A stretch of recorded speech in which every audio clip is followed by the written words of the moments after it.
What happens when a tense courtroom moment unfolds like real-life drama? In today's video, we dive into a real courtroom hearing with unexpected twists and behind-the-scenes moments. Stay tuned. You won't want to miss this. You were Alan Villasana. Sir? Mr. Villasana, you were charged with 2 cases. You were charged with theft. You were also charged with racing on a highway. On both of those cases, you were facing up to 6 months in jail and or a $2,000 fine. We are going to do probable cause. You have the right to remain silent. Anything you say can or will be used against you. You have the right to have an attorney present. If you cannot afford one will be appointed to you, sir. The theft or the racing? Which Yeah, was start on the theft because it's the earlier one, yeah.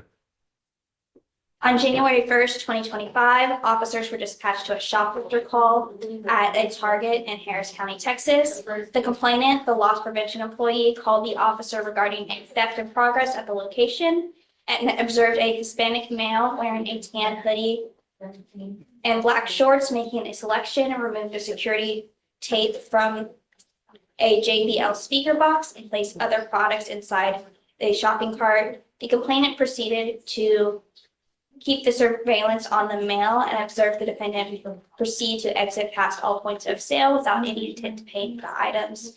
The officer reviewed the surveillance and observed the complainant make contact with the defendant at the front entrance and attempted to retrieve the stolen items, and the defendant proceeded to leave the Target and enter a black Chevrolet Spark.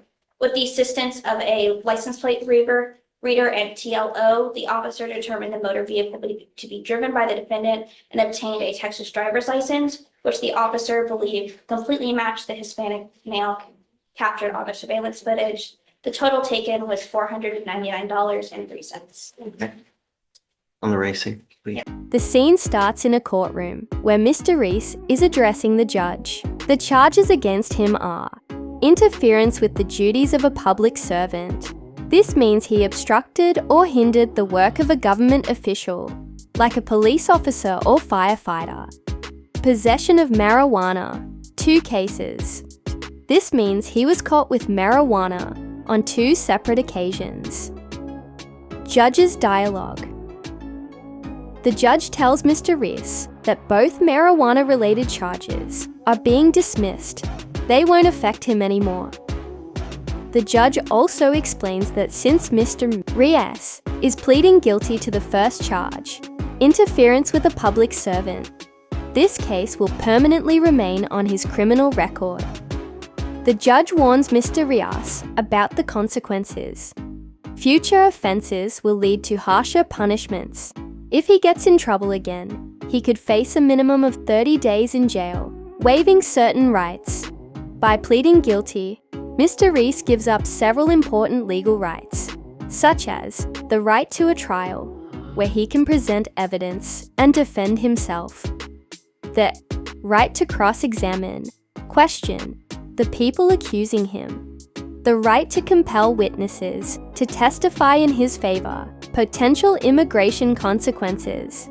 If he is not a U.S. citizen, this conviction could lead to deportation or prevent him from becoming a citizen in the future. No chance to appeal after pleading guilty. Finally, the judge asks Mr. Reese if he understands all these consequences and if he still wants to plead guilty. Mr. Reese confirms that he does. The judge accepts his plea, finds him guilty, and sentences him. However, the judge removes any court fees or fines that Mr. Reese would normally have to pay. Mr. Reese responds, Yes, Your Honor. On March 15th, 2025, the officers observed a black Toyota Camry and a silver Chrysler sedan traveling at a high rate of speed on the main lanes of the Katy Freeway. Officers attempted to catch up to the motor vehicles traveling 120 miles per hour to keep the motor vehicles in sight, but both motor vehicles were still outgaining speed. The posted speed limit was 65 miles per hour.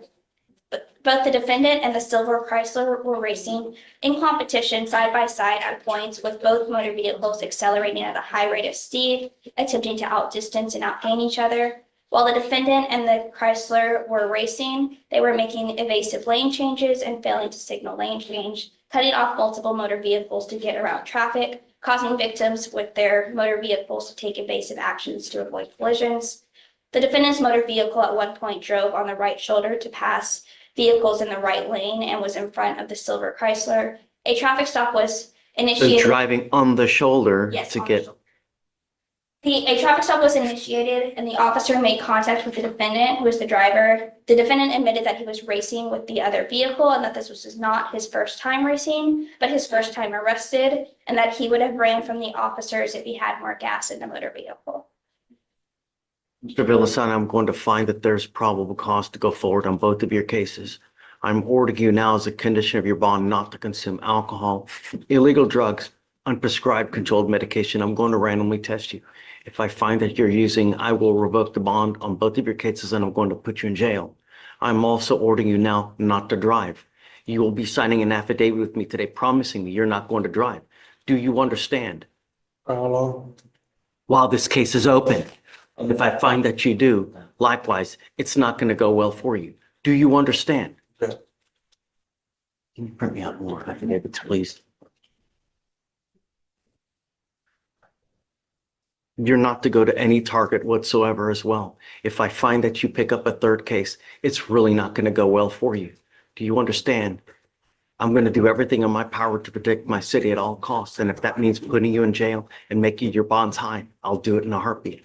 Do you understand? Do you have the ability to hire a lawyer, or would you like to apply for a court-appointed lawyer? I didn't have a job right now, so I can't. Okay. Deputy Miranda's going to give you an application. I'll have you fill it out and I'll take a look at it with you. Hey, I'm not done talking to you. I'll have you take a look at I'll have you fill it out. I'll take a look at it. I'm going to have you sign a receipt with Victoria. I'm going to have you come back because I'm going to have you sign an affidavit with me today promising me you're not going to drive. And then you'll get with Fleischer for your bond conditions. I won't be able to come back. I don't have a right. Figure it out. I'll get you a lawyer and we'll start talking. But I don't want any more problems. Do you understand? No, I haven't been in problems like 5 years. This is the first time I had a case since 5. Don't. Please. Good morning, Mr. Alipio. Yes. Sir, you were charged with driving while intoxicated, second offense. You are facing up to a year in jail and or a $4,000 fine. We are going to do probable cause. You have the right to remain silent. Anything you say can or will be used against you. On March 13th, 2025, an officer observed a blue Ford F-250 driving at a high rate of speed. The officer paced the Ford driving 79 miles per hour in a 60-mile-per-hour zone. The officer observed the vehicle to fail to maintain a single lane, driving over a solid dash line, and driving between two lanes with other motor vehicles in the area when the vehicle failed to maintain the single lane. A traffic stop was initiated. The officer made contact with the defendant, the driver, and sole occupant of the vehicle. The officer observed the defendant to have slurred speech. The defendant stated he drank one alcoholic drink prior to the traffic stop. The officer observed the defendant to be staggering while walking, using the motor vehicle for support, and the defendant to have the mild odor of alcohol upon his breath.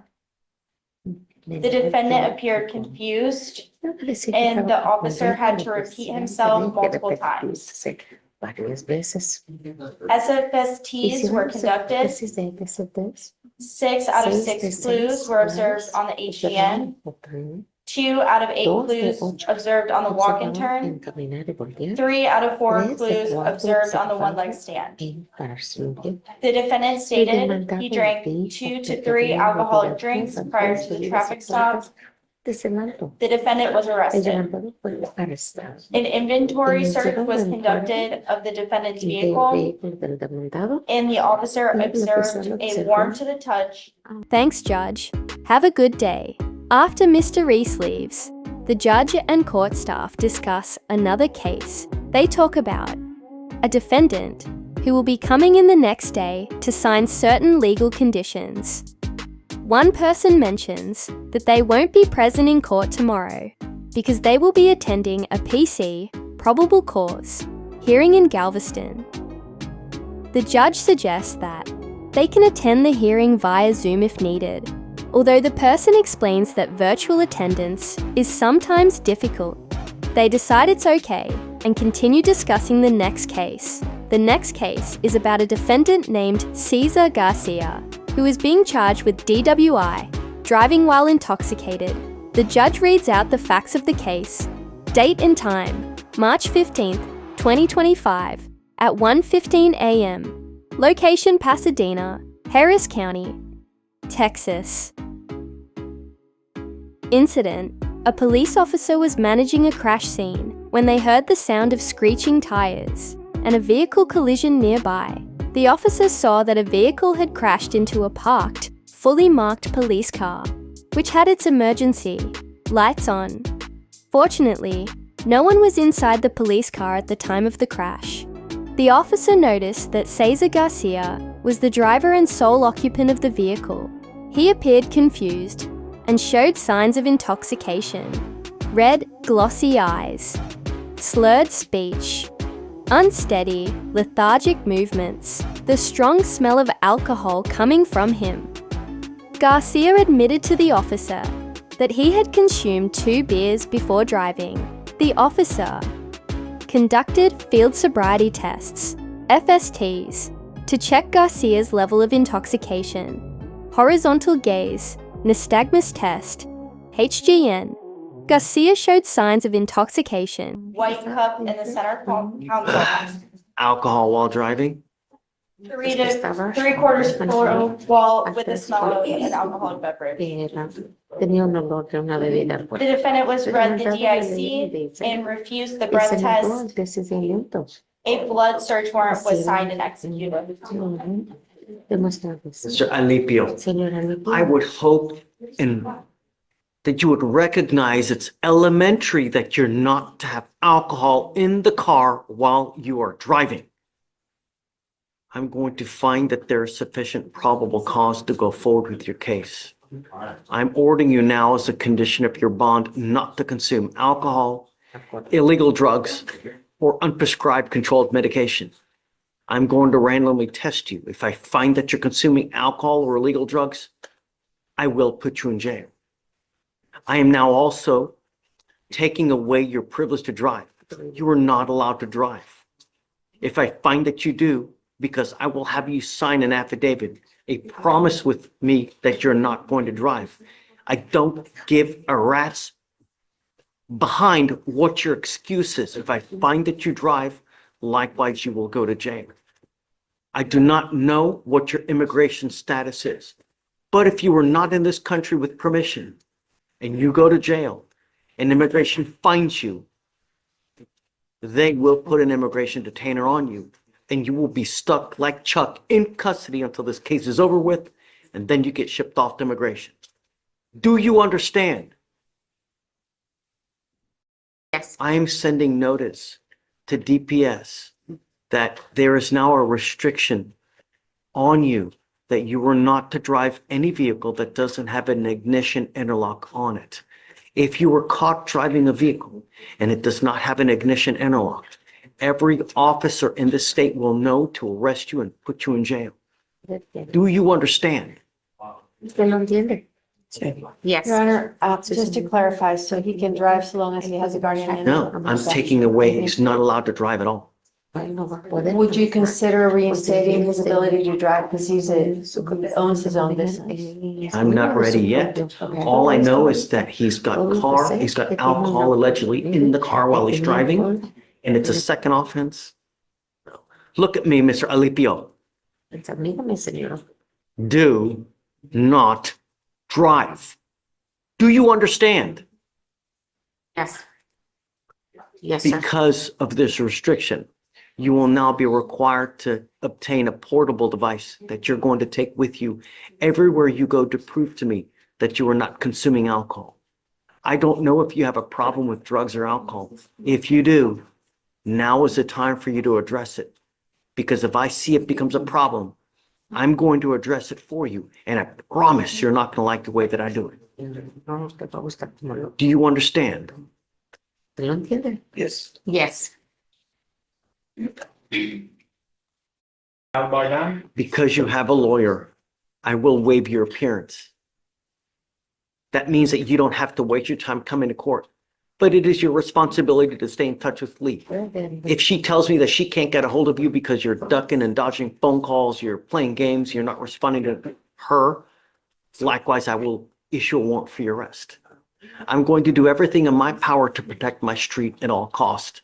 And I have no qualms about putting you in custody. If you don't believe me, ask Lee. She knows. For now, I will have you come up here, swear to us that you're not going to drive. After that, you'll get to Victoria where we will have you sign a reset. After that, you'll get with Fleischer for your bond conditions. And after that, you'll be free to go. It's not forever, but I want to know that you truly appreciates and not just, oh, I'm sorry. Yes, Your Honor, his prior DWI was in 2003, so he had not had alcohol in any long time. How do we know? ¿Cómo sabemos? How many times has he not been caught that we just don't know? No. I don't know, but all I know is he's got alcohol in the car. He has a prior DWI, so he's already on notice of what you can and can't do. I have a problem. No puedes. So Yes, Your Honor. just proactivity goes a long way. Yes, Your Honor. All right, good luck to you, Ms. Sheldon. You know, here for Mr. Flores, Adrian Flores. He's in the holdover. He's got a terroristic threat and a serious bodily injury charge. Represent me. Hi, how are you? Harold, what would you like? What are we doing? Just today was the day we're going to come back for the mental health evaluation, and they just sent it to me this morning. Haven't had a chance to read all of it. They did say he was competent, but I still think something's right with him. I talked to him. So get a second opinion. You know, if you need money for a second evaluation, I'll give you money. And I don't know. I mean, it might be he's competent, but just something's not correct, you know, with our thinking and reasoning when I was. Are you able to communicate with them? I am. Well, just for instance, Limited fashion or something, or what? Sorry? In a limited fashion? no, he communicate. Just for instance, I was just told, well, I just want to go ahead and work it out, because then I'm going to hire an attorney and we're going to get them all dismissed later. And no, Yeah, it if doesn't we're work. gonna do this, we got to do it now. We have to decide if we're going to trial now. And That's then- the, I want to get out as quick. 6 out of 6 clues. Walk and turn test. He performed poorly. 3 out of 8 correct steps. 1 leg. Stand test. He also struggled here. 2 out of 4 correct. Finally, Garcia consented to take a breathalyzer test, and the results showed blood alcohol content, BAC, 0.134 and 0.123, both above the legal limit of 0.08. As the judge reviews Garcia's record, they notice something strange. A detailed criminal history from California that includes serious crimes like robbery and aggravated assault. However, this record seems suspicious because Garcia is only 26 years old. But the criminal record goes back to when he was a minor, from 2017. Garcia has never lived in California, according to the information they have. The judge questions whether this record really belongs to Cesar Garcia. They ask if the FBI number, a unique identifier, matches Garcia's identity. One of the staff explains that this type of mix-up sometimes happens, where records from different people with similar names get mistakenly linked. The judge asks them to investigate and make sure the record belongs to the right person.